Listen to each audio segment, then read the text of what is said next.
Chers frères et sœurs, assalamu alaikum wa rahmatullah wa barakatuh. Le thème que nous abordons aujourd'hui est se repentir de ses péchés. L'islam a deux dimensions essentielles. La première concerne le niveau vertical, qui est le lien du fidèle musulman avec son créateur Allah. Elle se traduit par la pleine et exclusive soumission à Allah et à ses lois. Adorer autre chose en dehors d'Allah est le plus grave péché qui n'est susceptible d'aucun recours que de revenir à la soumission à Allah.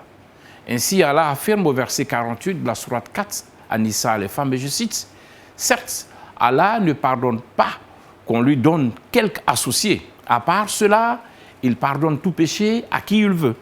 Mais quiconque donne à Allah un associé commet un énorme et impardonnable péché. » Fin de citation. Dans ce cadre, il faut souligner que chaque fois que le fidèle musulman désobéit aux lois divines, il commet un péché vis-à-vis d'Allah.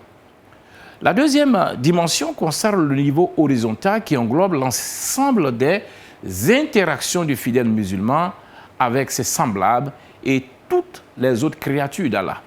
Dans ce cadre, il lui est exigé d'agir à faire en sorte que ces interactions impactent positivement ses vis-à-vis, que ceux-ci soient des humains, des animaux, des végétaux, des minéraux ou autres. En conséquence, chaque fois que ces interactions leur causent du tort, il commet un péché. Or, le péché est ce qui entache l'âme, le dépôt qu'Allah insuffle à la créature humaine au moment de sa création. Elle est dépouillée de toute souillure au moment de sa naissance.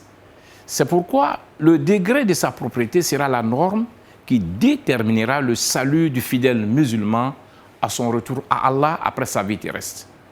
Ainsi, tout au long de la vie, le fidèle musulman doit veiller à garder son âme pure en agissant avec bienfaisance. Pourtant, en tant qu'être humain, il ne peut agir sans se tromper, donc sans commettre de péché.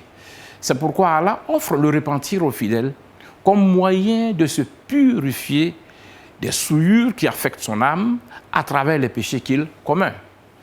Allah affirme au verset 4 à 7 de la sourate 95 à Tin, le figuier, je cite, « Nous avons certes créé l'homme dans la forme la plus parfaite.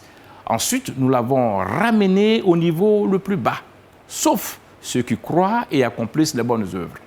Ceux-là auront une récompense jamais interrompue. » Fin de citation. Comment se repentir donc? Selon les exégètes, il se fait en 7 étapes. La première étape consiste à reconnaître sincèrement le péché commis. En effet, il faut prendre conscience de la gravité de son acte et du fait qu'il constitue une transgression des lois divines. La deuxième étape est de ressentir un profond regret pour avoir commis un péché. Ce regret doit être sincère et provenir du fond du cœur. Il s'agit de se rendre compte de l'erreur commise et de ses conséquences. La troisième étape consiste à arrêter immédiatement de commettre le péché et de faire preuve d'une forte détermination pour ne pas le répéter à l'avenir. Cette étape est cruciale pour montrer votre sincérité dans le repentir. La quatrième étape consiste à s'adresser à Allah avec une supplication sincère, en le suppliant avec humilité afin qu'il accorde son pardon.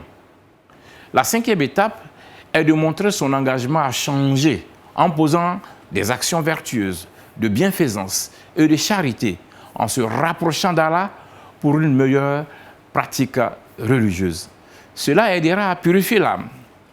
La sixième étape consiste à éviter les personnes, les lieux ou les situations qui ont conduit à pécher. Il faut s'éloigner donc des tentations pour maintenir son repentir. N'hésitons pas que c'est l'entourage qui corrompt. La septième étape consiste à persévérer dans le repentir, car c'est un processus continu, un garde-fou qui permet de ne tomber dans le péché et de s'améliorer continuellement. Qu'Allah nous accorde son pardon. Amin. Ya Rab.